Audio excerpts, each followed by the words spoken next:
and welcome back to my channel. I want to do a really quick review of Becoming by Michelle Obama. I read this in June and I really enjoyed it actually. I wasn't sure what to expect about it. It's Michelle Obama's story and it takes place from like her growing up, so a little kid, all the way up until the end of Barack Obama's presidency.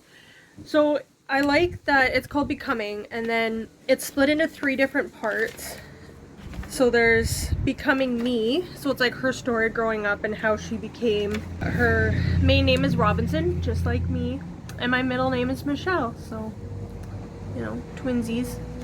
Becoming Me, and then Becoming Us, so the story of her and Barack, and then Becoming More, so like the presidency and stuff like that. Yeah, so I really liked that it was set into the different parts, the different sections of it in her story.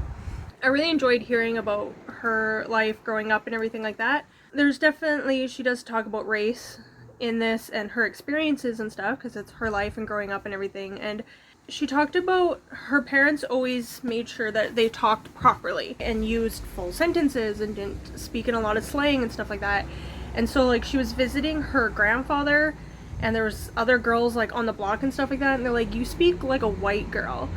And I found it really interesting, even within your own community, even with people that look like you and stuff like that, if you talk differently, they still judge you. And I find that really, it's kind of sad, and I don't even know, like, it's so hard to be yourself.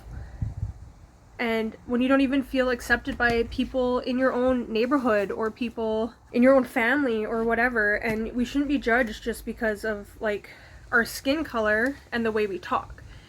And the way we talk doesn't match up with like our idea of people with this color skin talk like this and people with this color skin talk like this. Like, we shouldn't be judged by those things, obviously. And I related to her in some ways too. Like, she talked about going to her mom pushing her to go to better schools and stuff like that, and then she goes to Harvard and she goes to law school and stuff like that, but she's always questioning, do I belong here? Do I belong here?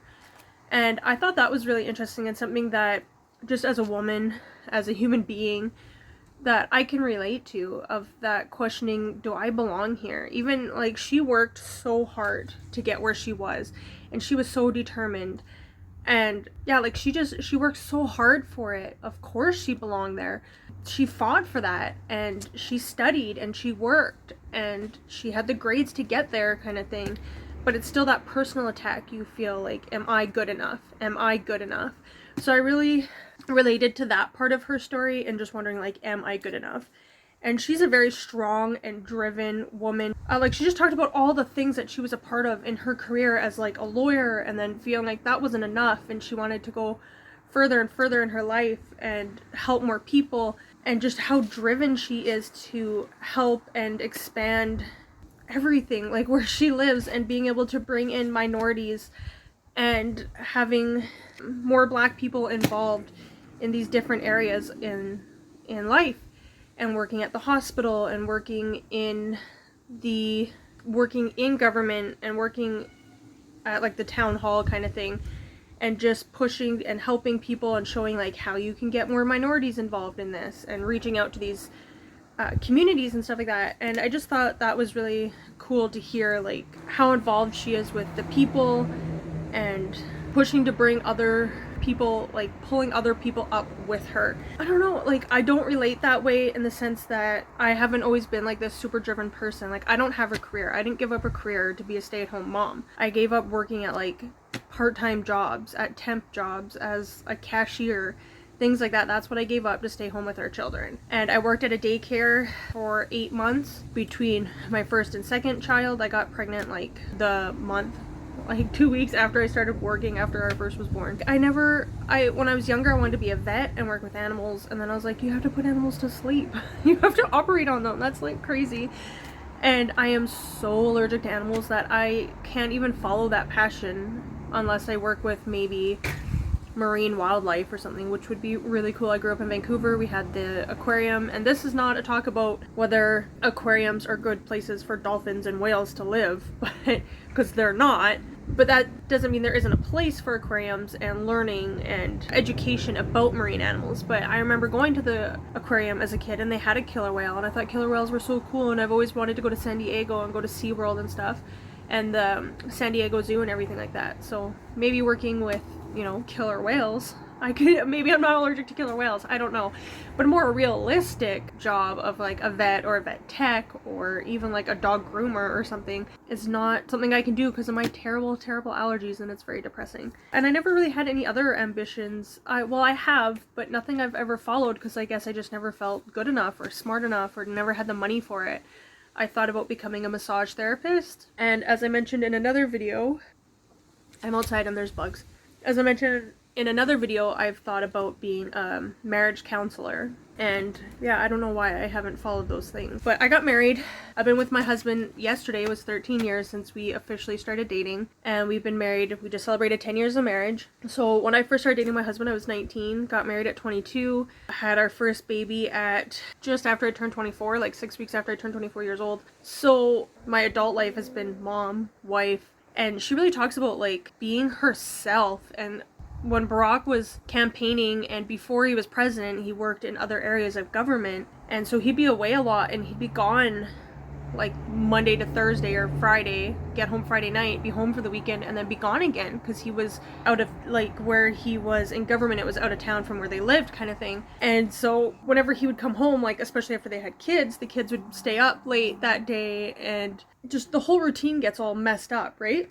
And then she started learning, like, I don't want my girls to learn to always be looking for the man or to rely on the man or whatever in their life, that the man needs to make space for them as well. And so she's like, no, this is the routine, and if you get home and the kids are in bed, that's too bad, the kids are in bed. If you get home early, then you get to see them, kind of thing. And she really just fought for her own independence and stuff, and I think they have a really amazing, well, I don't know, from the outside, from the book, it sounds like they have a really amazing relationship and a really good marriage, but they're both, because they're both individuals, and she has her passions and her goals, and he has his passions and his goals, and then a lot of times they match up, but the execution is different. Like, she's focusing on this area and he's focusing on this area, and they come together, and they're their own whole people. If you're just a half a person looking for your other half, you're never going to have a fulfilling marriage, because you can't expect someone to fulfill you. That's not their job. It's not your kid's job to make you feel whole. It's not your spouse's job. It's not your best friend's job. No one can make you feel whole. You have to be happy on your own. You can't get married to be happy. If your marriage is terrible and struggling and everything like that, having a baby isn't going to make that better. Getting a dog isn't going to make that better. You have to fight to make things better. You have to fight for your happiness and find out what makes you happy and do things that make you happy, that make you fulfilled, that make you feel whole. And a good marriage that your partner is going to look at, like, you can teach them, this is what I need from you, and you can give them your realistic needs and wants and talk about how they can fulfill that for you and the part that they play and how you can help them. You can ask them, what do you need from me to feel loved, to feel heard, to feel wanted, to feel whatever, happy? But my husband can't give me 100% of what I need. He's just a piece in the puzzle of my life. He's just a part of it. He can't be my whole entire life. And I really liked that message in here of her fighting for herself and her being and herself as a woman and a black woman and a lawyer, and, you know, all these different things that she did. And even being a lawyer didn't fulfill her, and she went and chased after dreams, and Barack supported that. Barack encouraged that, and he said, I'll be there and I'll help you and I'll do what I can for you. And I really liked that. And I think now and she was a little bit older when she got married. Like, she went to college. I never went to college. I never got that college experience. And I'm not saying I regret that or anything like that. I'm not saying I regret the decisions I made to get married young or have kids young. I like that I did that. And I'm only 32. It's not like my life is over or anything like that. But it's just, as I get older and my kids get older and they're not consuming every moment of my life now, it's like, okay, now what? Do I want to go and pursue a career, or am I just gonna work as a cashier, or YouTube isn't paying me? So, but am I gonna pursue like a career like a marriage counselor or massage therapist or whatever, not vet tech because allergies, but am I going to pursue a career like that, or am I just going to work as a cashier or something like that, which nothing wrong with that, and then just do other hobbies on the side like reading or my crochet and stuff like that. Anyways, that's my quick review of Michelle Obama becoming Michelle Obama. And I posted a picture of this on my Instagram, and someone commented and said how much they liked it, and I commented back and I said, I know, I'm Canadian and I don't care at all about politics, and I still got so much out of this book and found it really interesting, and I would definitely suggest picking it up for sure. And I know Barack has written a couple of books. I haven't read any of those yet, but I would like to get into reading those, maybe picking up one of his books. I'm not really, like I said, not into politics, but if he, like, his life story books. So in the preface, I highlighted something, so I'll read that. I'll close that out with this quote, I guess. Even when it's not pretty or perfect, even when it's more real than you want it to be, your story is what you have, what you will always have. It is something to own. So go out there, own your stories, share your stories in safe, welcoming places. Yeah, thank you for watching, and I hope you go out and pick up Michelle Obama Becoming. Give me a thumbs up emoji down there and let me know that you watched this video, and I'll see you next time. Bye!